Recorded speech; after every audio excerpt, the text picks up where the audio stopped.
Shalom, peuple de Dieu, c'est moi votre frère Thomas.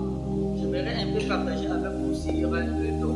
Parce que beaucoup de gens ces derniers temps, ils se confondent au siècle nouveau. Parce que la Bible aussi, nous lisons dans 1 Timothée chapitre 4, le verset 14, la Bible nous montre comment apôtre Paul en train de faire quoi d'encourager Timothée. Compte tenu des dons que Dieu avait mis à Timothée, il a dit qu'il fallait que tu sois un exemplaire, il fallait que tu sois un modèle pour les autres. Peut-être passant par toi, les gens vont t'écouter. Peut-être passant par toi, les gens seront guéris. Peut-être passant par toi, ta famille sera aussi sauvée. Pourquoi? Aujourd'hui, Dieu a mis les dons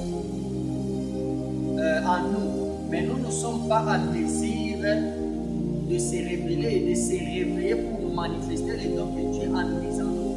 Bien-aimés dans le Seigneur, sachez bien que chacun sur cette terre, nous avions une mission à accomplir. Chaque personne a la mission de faire quoi?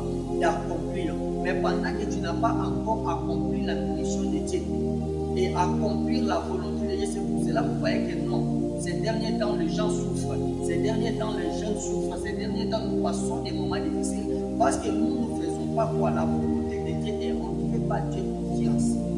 Pourquoi?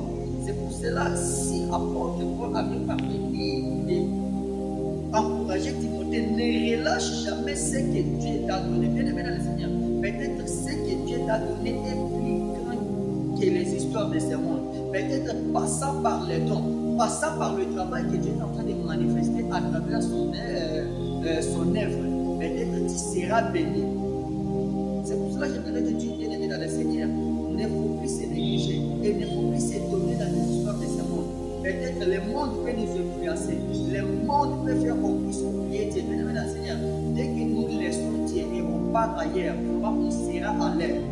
Pourquoi? Si nous lisons Ésaïe chapitre 50, à partir du premier verset, on voit Dieu est en train de parler où est la lettre de divorce que j'ai fait avec vous. Pourquoi? Lorsque les enfants d'Israël en train de pleurer, oh non, Dieu nous a abandonnés, Dieu nous a laissés. Ça, c'est les enfants d'Israël en train de pleurer. Pourquoi? Dieu lui-même a dit, où est la lettre de divorce que j'ai fait avec vous? Pourquoi? Ça prouve que non, Dieu n'a pas besoin de faire quoi? Le divorce avec nous, mais c'est nous qui ont besoin de faire quoi? La divorce avec nous. Pourquoi? Ce sont nos péchés, ce sont nos iniquités. Parce qu'on ne marche pas selon sa foi et on ne marche pas selon la volonté de l'Éternel. C'est ce qui est en train de faire qu'on puisse faire la divorce avec notre Dieu. Bien-aimé dans le Seigneur, il est encore un grand temps de donner ta vie en Jésus-Christ et de chercher d'abord le royaume. Dès que tu cherches le royaume, toucher toutes ces choses, vous serez donné par-dessus. Parce que si on ne cherche pas le royaume, bien-aimé dans le Seigneur, on passera toute notre vie en train de pleurer et on passera toute notre vie en train de souffrir, bien-aimé dans le Seigneur. Parce que demandez à tous ceux qui ont accepté ce qui est ici, ils n'ont jamais été déçus. Commençons par notre père Abraham, il n'a jamais été déçu. Moïse n'a jamais été déçu.